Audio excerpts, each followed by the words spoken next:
La preproducción es todo.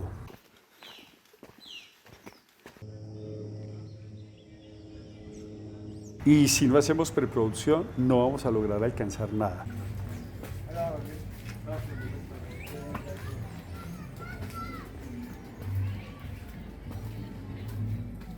Soy Germán Ortegón, profesor de la Facultad de Comunicación y Lenguaje en pregrado y posgrado.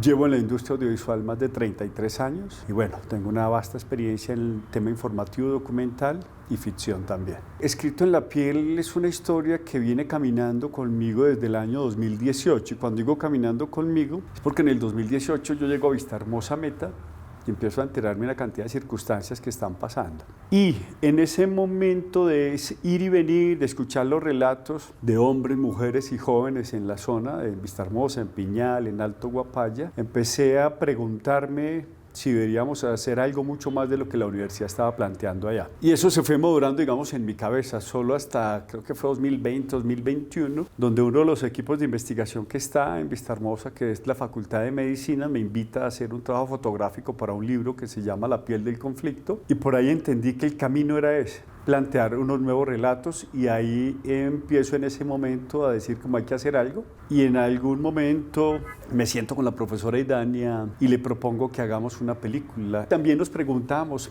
qué no se ha hecho en la cinematografía. Y dijimos, pues no vamos a inventarnos nada, pero dijimos, vamos a lanzar 4 historias en una. Y Dania me escucha y me dijo, listo, arranquemos a hacer la investigación para poder darle vida a Escrito en la piel, una vida tatuada por la guerra.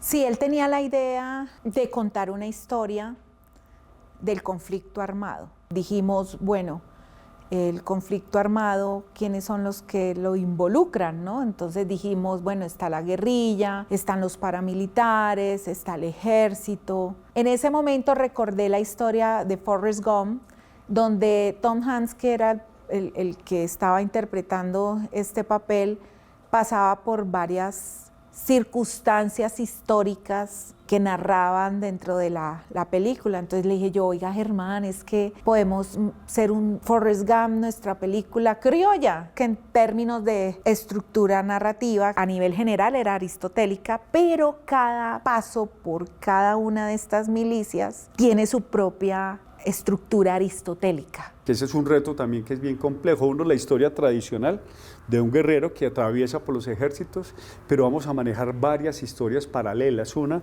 el concepto de la familia en Colombia; otro, la espiritualidad en Colombia, que tiene que conectado todo con los guerreros, y queríamos trabajar una metáfora que es la metáfora del ajedrez. Es que desde el comienzo la teníamos muy clara, ¿sí? Porque de hecho nosotros antes de empezar a escribir la sinopsis ya teníamos el tratamiento, o sea, teníamos la ruta por donde íbamos a coger, muy a largos rasgos. El tiempo siempre fue el reto. Tenemos el concepto, en eso estuvimos más o menos 18 meses, no hemos terminado. Cuando digo no hemos terminado es que eso siempre está en constante evolución, pero tuvimos un ejercicio, era que nos reuníamos todos los días de 7:30 a 9 de la noche, de lunes a viernes, y empezar a leer un poco lo que teníamos, mis vivencias, lo que nos habían compartido, no solamente el profe Juan Carlos y la profe María, sino el trabajo que hizo el semillero de investigación de temáticas que les habíamos pedido.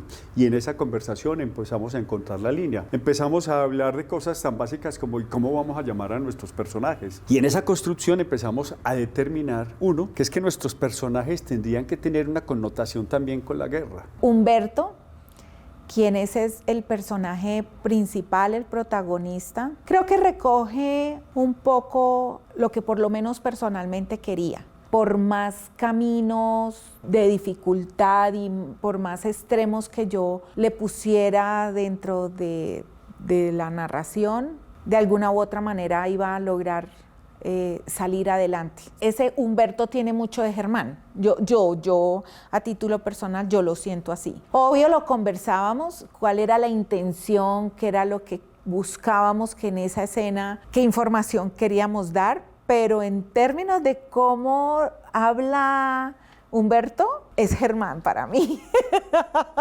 Finalmente cuando uno escribe un guión, hay algo de uno siempre. Hay una escena que me encanta y es muy metafórica dentro de la película, y es que siempre que van a buscar a Humberto a la casa, porque siempre creen todos que él ha ido a su casa, es que su mamá, en medio de su demencia o en medio de su mundo, porque él no volvió a ver a su hijo desde sus 18 años, pero dentro del imaginario de ella sí estaba. Entonces cuando o llegaba la guerrilla, o llegaban los paramilitares, o llegaba el ejército a preguntar por su hijo y llegar a amenazarla, ella decía, sí, mi hijo está acá. Y cuando los invita siempre es a mostrar su altar con la foto. Entonces eso me parece muy lindo. Yo sé que las mamás, por ejemplo, de los militares o de las mamás que han perdido sus hijos, ven a Inés allí, van a pensar, es que mi hijo siempre ha estado acá, ¿no? No ha estado ausente. Si no hay investigación, si no hay preproducción, estaríamos perdiendo el tiempo. Se puede hacer, nos vamos a demorar más, ¿cierto? Pero lo importante, sí, tiene que haber preproducción, tiene que haber en eso investigación, planeación, pero sobre todo del comienzo planear qué es lo que se va a hacer. Y en este caso era un producto de investigación, creación transmedia.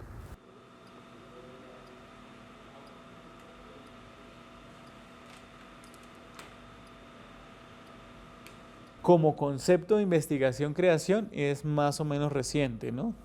Estamos hablando de finales de los 90, inicio de los 2000. Sin embargo, como práctica es mucho más antiguo.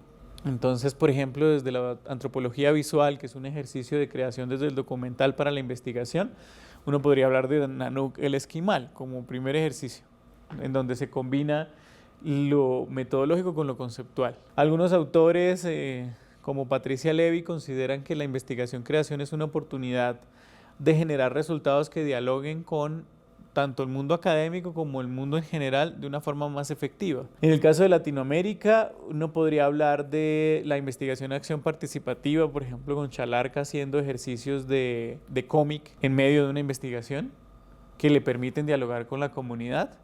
Y entonces ahí ya hay investigación-creación. Lo que pasa es que no se le llamaba investigación-creación. El concepto de transmedia es un producto que se sale de una sola pantalla, que se sale de hecho de estrictamente lo digital, porque transmedia puede también involucrar los productos, digamos, analógicos o análogos, y que siempre responde a las necesidades del objetivo como principal y específicos, que todo el material que se presenta en diferentes productos sea un material que se complementa, no que se repita, y siempre debe involucrar la participación de la audiencia. La audiencia debe participar en el producto, debe retroalimentarlo y co-crearlo. Podríamos hablar de que pues, en Colombia desde el 2010, tal vez un poquito antes, empieza a aparecer esa intención, pero con más fuerza en los últimos tal vez 4 o 5 años ha habido un deseo por reconocer esa investigación-creación, por reconocer otro tipo de productos y por generar unas ciertas dinámicas en las que se valide ese conocimiento también como conocimiento considerado científico, considerado académico más bien. La figura de la investigación-creación es clave porque en el área de trabajo, en las artes, en la comunicación, muchas veces lo que desde la academia aportamos no siempre es un paper, no siempre es un documento en una revista indexada, sino más bien tenemos mucho que decir y cómo comunicarnos con las demás personas a través de nuestra propia obra. La investigación-creación tiene la oportunidad de generar espacios de diálogo entre académicos y comunidad en donde se pierden cualquier tipo de jerarquía y se generan unas conversaciones mucho más completas. A la vez permite pensar el elemento creativo con el que se está trabajando y el tipo de lenguaje. No es lo mismo hacer un podcast que hacer un documental. El documental como lenguaje audiovisual tiene unos retos y unas particularidades que ayudan a entender determinados fenómenos. Cuando tengo que hacer un producto creativo, yo tengo que aterrizar esos conceptos y volverlos incluso un poco más abstractos y entenderlos dentro de una dinámica de un lenguaje que es bastante diferente, ¿no? Entonces, un concepto muy complejo como el de la libertad, cuando se convierte en una película, pues tiene que volverse una historia que materialice esa idea de la libertad. Pero a la vez considero muy importante que de manera como inversa, quien entiende el producto creativo como el lenguaje con el que se siente más cómodo, también vea en la investigación una posibilidad mucho más concreta. Y luego pues está también la transmedialidad, que no se queda solamente en el hecho de presentar de manera creativa y diferente los resultados, sino en entender un fenómeno de manera mucho más amplia y cómo esos diferentes lenguajes permiten aproximarse a ese fenómeno. Cuando creamos el proyecto de investigación-creación, ahí lo primero que hicimos fue pensar en que tenía que ser un proyecto transmedial. Y en esa transmedialidad empezamos a cruzar como qué vamos a hacer. Un producto es la película, pero teníamos claro que habían otros productos. Uno, el libro. El libro, ¿por qué? Porque en el libro íbamos a poner como todas las memorias de cómo se hace investigación-creación, en este caso del audiovisual. Otra cosa que también pensé, y era que debíamos unir otras universidades que tienen unas habilidades que nosotros no tenemos, como animación, graficación, entre la gente de Un Minuto. Entonces en Un Minuto me dicen, oye, nosotros podemos participar aquí, pero chévere si podemos intentar hacer una versión de la película en caricatura, con el profe Beto Barreto, que es el caricaturista del Tiempo, la parte editorial. Luego aparecen otros personajes que dicen, oye, ¿por qué no hacemos los talleres de fotografía para el detrás de cámaras? Como el trabajo está enfocado para el público joven, también estamos trabajando mucho lo que son las redes sociales. Entonces existe Instagram, TikTok, videojuegos que están apoyando eso. Nosotros ya estamos manejando nuestra web, estamos manejando nuestras redes sociales. Tenemos un reto y es que en este momento nuestra red social más importante es TikTok, porque es la red que está en furor con todos los estudiantes y con los chicos de la edad, el target de jóvenes. En este momento ya hemos subido varios TikTok y la que menos visitas ha tenido 10.200 visitas. Entonces este reto ya lo estamos cumpliendo y lo que pretendemos es cada día innovar con cada TikTok que va saliendo sin hacer que los que están mirando pierdan como el interés, y entonces eso sí ya depende de una estrategia publicitaria. Ya en este momento estamos ya en una fase donde ya viene la inclusión de otras piezas. Al principio todo el mundo estaba pendiente de qué era, pero ya todo el mundo sabe que es una película. Entonces ya pasamos de esa campaña expectativa ya a otra fase diferente. Como es una película transmedia, tenemos que utilizar todos los medios. Entonces hay algo muy importante aquí y es que viene a ser parte fundamental también las emisoras. En conversaciones con la Javeriana Estéreo nos dimos cuenta que tenemos un gran material como un repositorio de testimonios sobre la guerra. La emisora Javeriana Estéreo es uno de nuestros aliados estratégicos, igual la emisora Minuto de Dios. Entonces aquí ya podemos tomar otro tipo de personajes, otro tipo de edades, porque la emisora Javeriana y la emisora Minuto no solamente la escuchan chicos, sino también la escuchan sus padres, sus tíos, sus abuelos, porque nosotros no queremos llegar con esta película solo a jóvenes. Nosotros queremos que sea una película que trascienda. Otra cosa que no pasa y es que nosotros empezamos a testear la historia. Empezamos, bueno, ¿y esta historia cómo lo ven, cierto? Pero adicional, necesitamos tener un aval académico y en eso entramos pues ya con Juan Carlos, con María, a escribir el concepto académico de qué es esto. Eso es parte de esa preproducción y eso es parte de la investigación. Entonces, hacemos un primer filtro que es el petit comité de la facultad.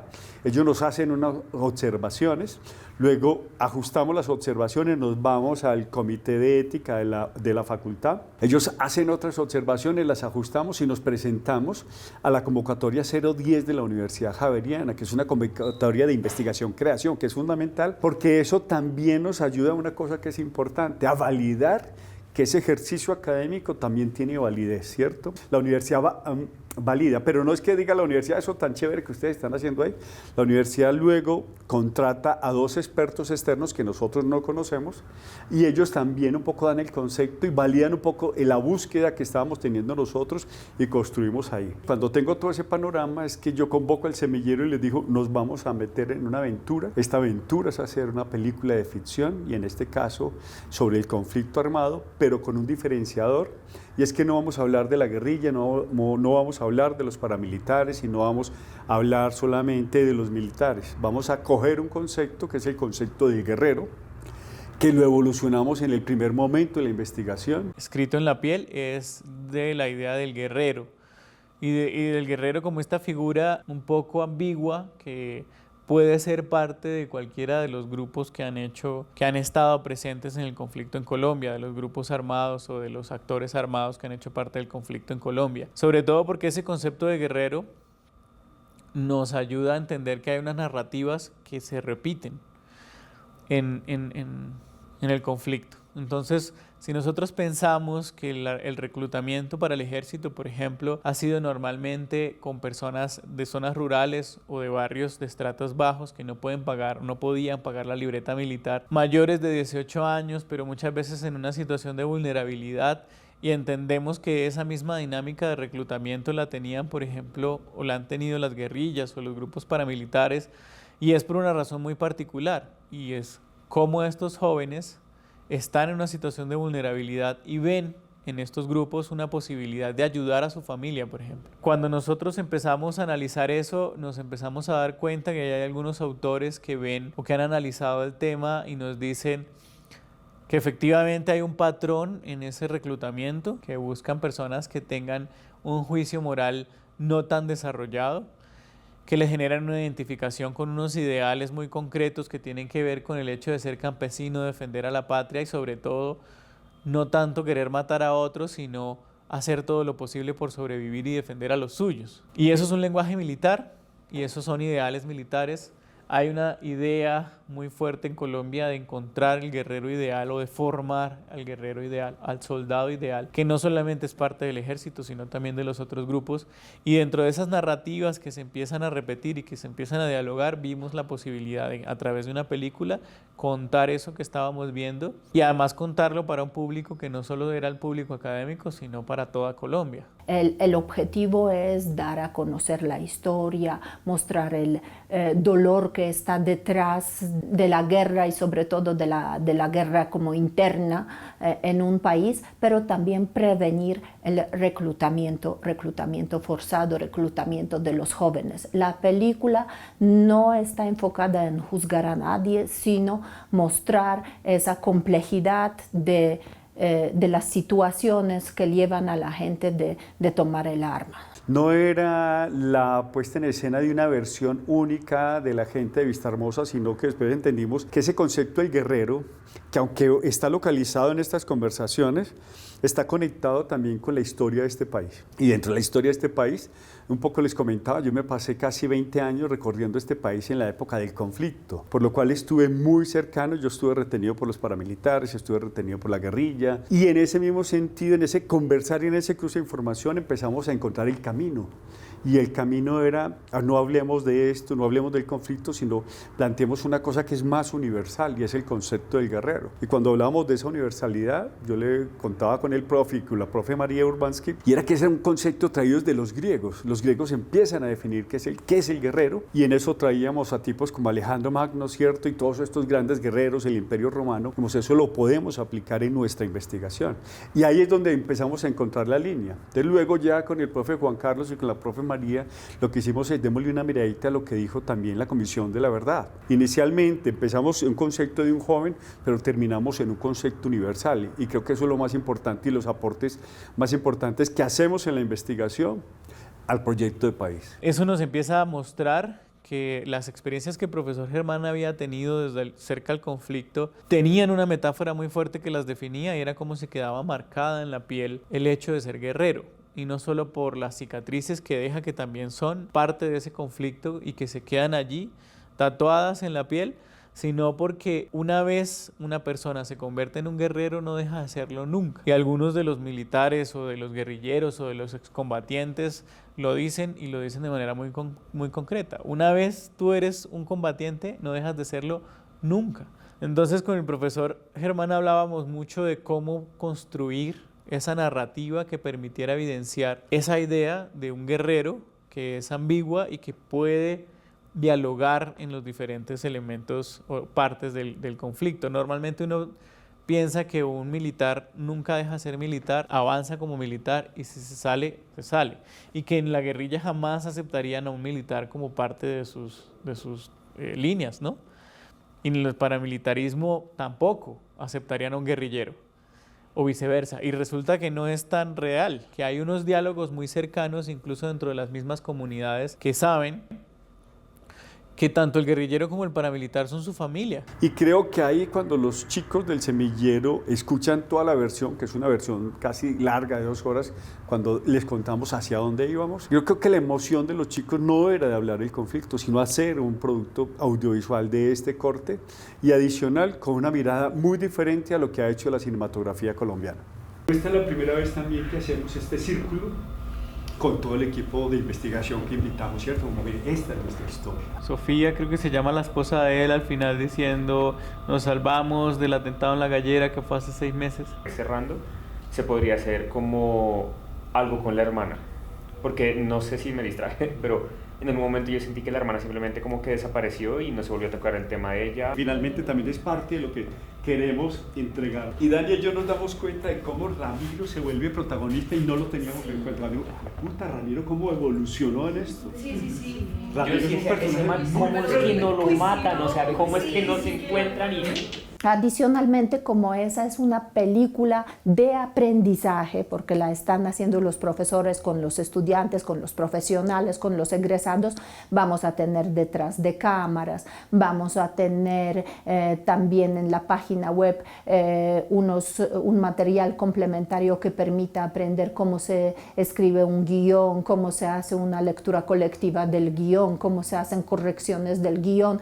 Todo eso estamos documentando para que la gente que acceda a la página, para que tenga esa posibilidad de conocer cómo se hace, cómo se desarrolla un proyecto de investigación, creación. En el ejercicio colaborativo, sobre todo, hay muchas posibilidades, porque cuando se crea, por ejemplo, un guión y se discute con los estudiantes, como lo hemos hecho precisamente para Escrito en la Piel, se permite que muchos conocimientos hagan parte de ese ejercicio. Entonces uno está a la vez pensando en el lenguaje del guión, uno está pensando un poco en el viaje del héroe, uno está pensando un poco también en la estructura narrativa que compone un guión, pero a la vez está pensando en cómo ha sido el conflicto armado en Colombia. Entonces creo que en ese proceso de creación hay una discusión muy profunda y a la vez una investigación muy grande. Para poder hacer la película o para poder formular la película como investigación-creación, se necesita conocer el contexto, entender cómo funciona y cuáles de esos elementos que funcionan dentro de ese contexto pueden empezar a convertirse en un lenguaje creativo. Creo que la investigación-creación es una oportunidad para combinar estas cosas y empezar a producir cosas con una calidad y una rigurosidad que en Colombia apenas se está empezando a ver. Para poder hablar de esos contextos, para poder tratar con propiedad y para que si yo hago una película sobre el conflicto armado, pues pueda hacerlo sabiendo de lo que estoy hablando, conociéndolo desde cerca. En un ejército es muy duro y estos males empiezan a jugar con esto. Entonces todos... Tome para los dulces. Tome para los dulces. La gaseosa. Más allá de buscar a los profesores, lo primero que también se me vino a la cabeza es que este tendría que ser un ejercicio académico en el cual participaran todos los miembros del semillero el cual yo soy el tutor.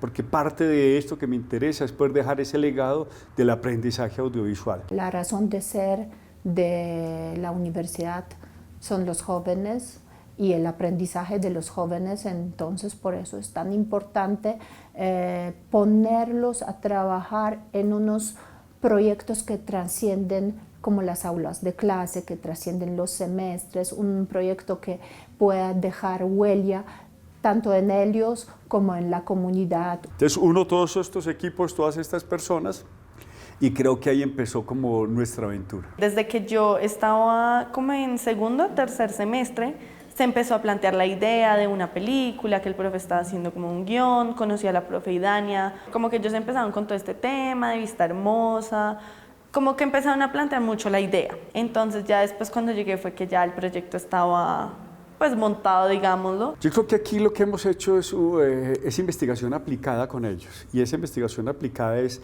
ir haciendo y vamos corrigiendo, hacer, corregir, equivocarnos, hacer, corregir, equivocarnos y seguir ajustando. Entonces los vamos acompañando. Jóvenes, hay que hacer investigación. A veces un chico dice, como investigación para qué, entonces les vamos a ir justificando, ¿cierto? Y vamos avanzando y vamos compartiendo con ellos el conocimiento. El profe dijo como, bueno, ustedes chicos tienen que hacer cosas, no sé qué, dijo, y yo necesito a alguien que esté en producción. Y yo estaba al lado del profe, entonces le dije como, no, profe, yo quiero estar en producción. Empezamos a hacer la vinculación de los estudiantes para ser parte del proyecto, entonces tocaba ir a la vicerrectoría de investigación, empezar a hacer toda esa vinculación, documentos, también con todo el tema del desglose del guión, entonces ver que todo sea coherente, las fechas, los personajes, y también para ya tener todos esos datos al momento de hacer el casting, entonces ya estaba todo listo. Ya está el guión, digamos que ya están resueltos los aspectos narrativos de la historia, empezar a pensar en cómo llevarlo a la realidad. Entonces yo ingresé al equipo pues, de producción y a buscar como diferentes posibilidades para las necesidades de la película. Entonces, tanto locaciones como asuntos de alimentación, transporte, incluso la gestión interna de la universidad para lograr estos recursos. Entonces, yo estuve vinculada particularmente como a la parte de búsqueda de locaciones, de cotizaciones, que es tal vez como una de las partes más importantes de la preproducción, y también algo muy particular que hicimos fue pensar en cómo iba a ser el manejo de residuos en el territorio. También los vamos escuchando, que eso es una cosa que nos interesa muchísimo, escuchando los conceptos. A uno a veces como joven puede decir, no, es que lo mío no es importante, pero muchas de las conversaciones nos han llevado ajustar detalles. Ve, esto no lo habíamos visto. Algún estudiante encontró un documento adicional y nos lo propuso. Miren, miremos este documento. Entonces aquí vamos investigando, vamos haciendo, vamos probando, nos vamos equivocando, vamos ajustando. Por eso digo que eso es un tema de investigación aplicada. En el equipo semillero tenemos en este momento Universidad Javeriana y también está involucrada la Universidad Minuto de Dios. El tema semillero ha sido como poder con los estudiantes tener feeling, así lo llamo yo, escucharlos, entenderlos, compartirles, apoyarlos. Quien nos maneja más que todo es Andrea, que es pues, la directora de todo lo de redes. Ella maneja con nosotros y nos va designando trabajos según pues, el desempeño de cada uno para hacer esas publicaciones.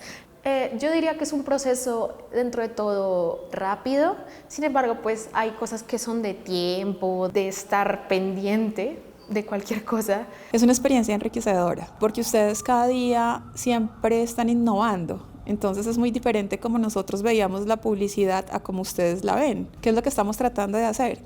Encajar un poco con lo que nosotros venimos de la vieja guardia en publicidad y de lo que ustedes traen nuevo. De pronto, ¿cuáles son las falencias, los tiempos que ustedes tienen? Tenemos materias, tenemos trabajos, a veces no tenemos tiempo de estar en todas las reuniones. O, por ejemplo, a las chicas de producción nos piden como cosas para tener de hoy para mañana rápido y uno está como muy cargado de otras cosas. Y yo creo que otro gran reto fue también empezar a pensar en términos de producción básicamente, y es pensar en términos de costos. Y pues por supuesto pensar que contamos digamos como con un presupuesto base, pero que siempre la meta es reducir costos, aprender en el camino a qué ofrecerle también a la gente que no sea simplemente dinero. En CIAPA con el profe Germán hemos encontrado un grupo increíblemente amplio, diverso, interdisciplinar y muy comprometido.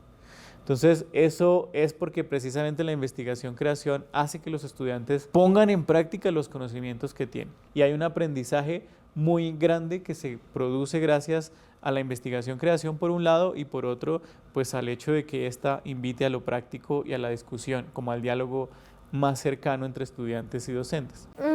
Siento que es una experiencia de estar absorbiendo todo como una esponja. Que si algo que hiciste no es totalmente...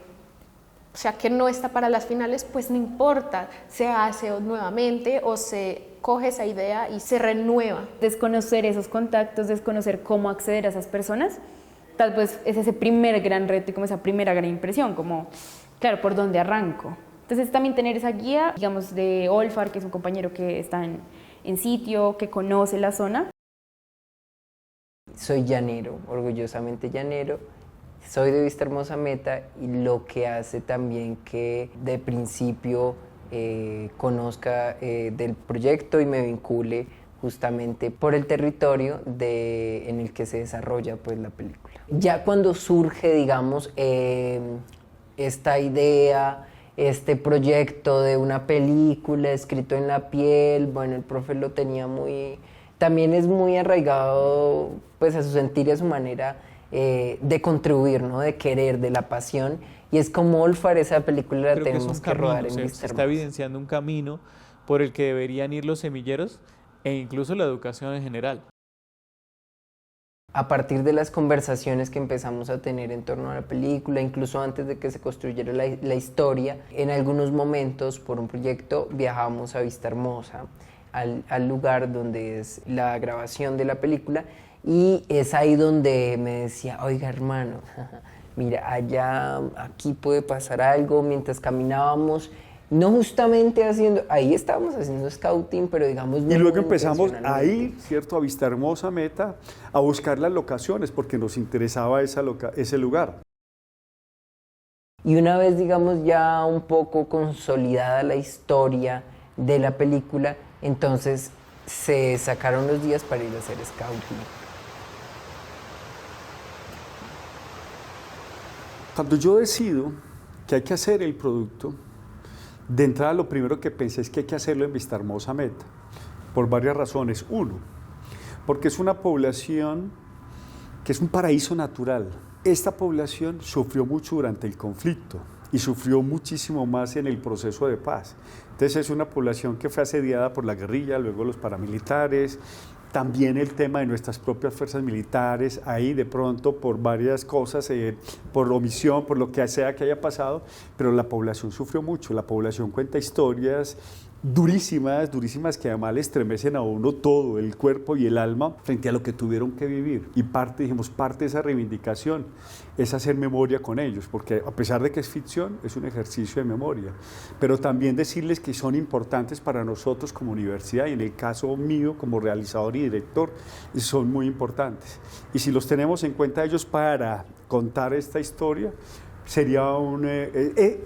es, porque ya ellos nos dicen, oye, gracias por pensar en nosotros. Yo creo que hay una cosa que es muy importante y no todos los directores hacen scouting, generalmente hay un equipo que hace ese trabajo.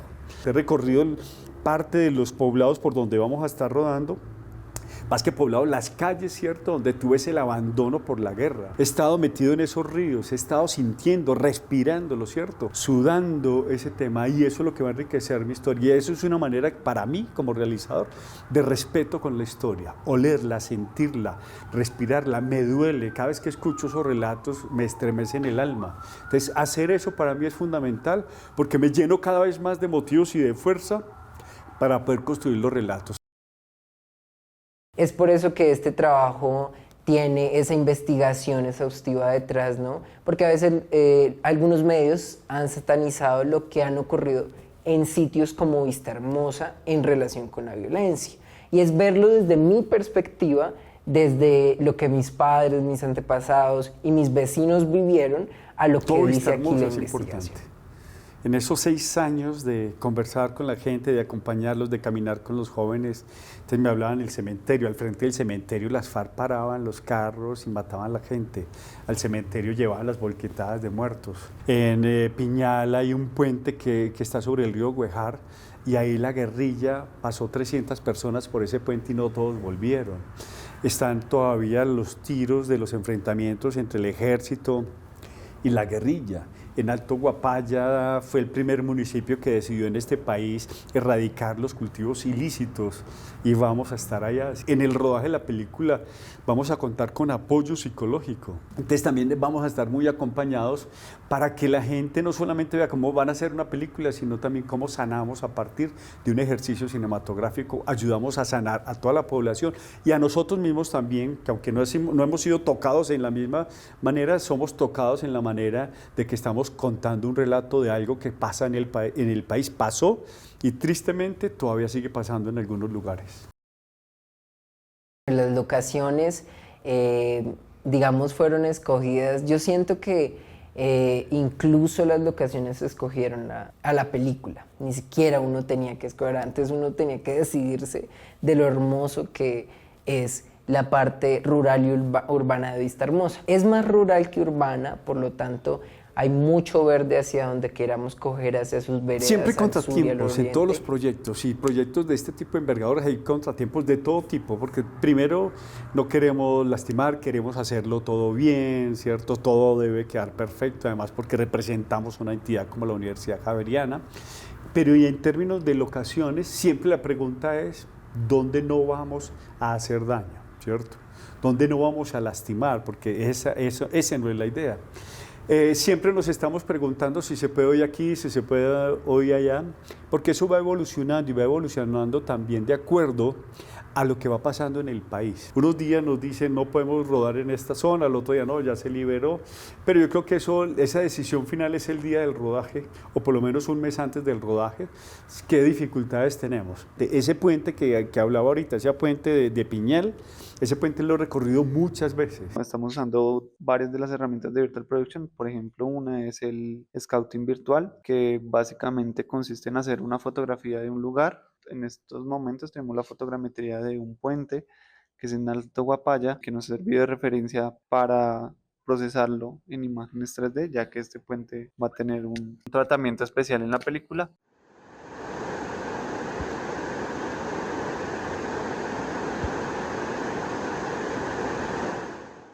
Hicimos básicamente la fotogrametría del puente, la pasamos por inteligencia artificial para crear un modelo virtual, y esto lo estamos trabajando interviniendo en Unreal. En el caso de la película hay mundos oníricos. Y queríamos trabajar una metáfora que es la metáfora del ajedrez. Yo soy un jugador de ajedrez y en esa misma medida me interesaba ese ajedrez como un elemento de la guerra, como una manera de planeación de la guerra, y a partir de ahí decidimos que podríamos hacer también otra historia que iba paralela en los momentos, en las transiciones de tiempo, y eso también fue muy interesante en la construcción de eso. Teniendo esas figuras empezamos ya entonces a armar ese relato. Lo que vamos a hacer es hacer el análisis del guión para encontrar su relación con escenarios como si fuese un juego de ajedrez. El segundo momento es la descripción.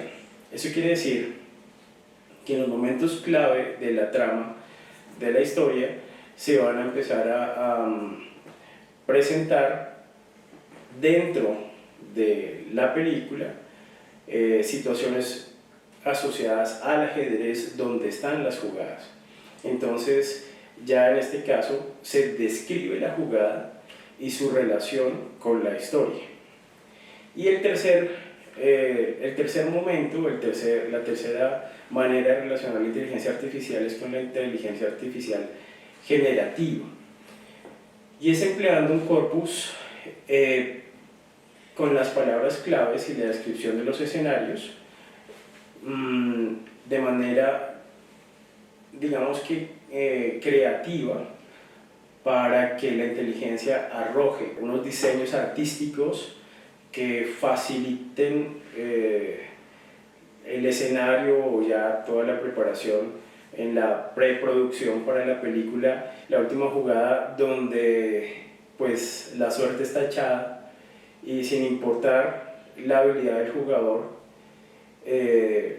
estos escenarios del ajedrez, para quienes llevan escrito en la piel ese legado, puede terminar de modos similares.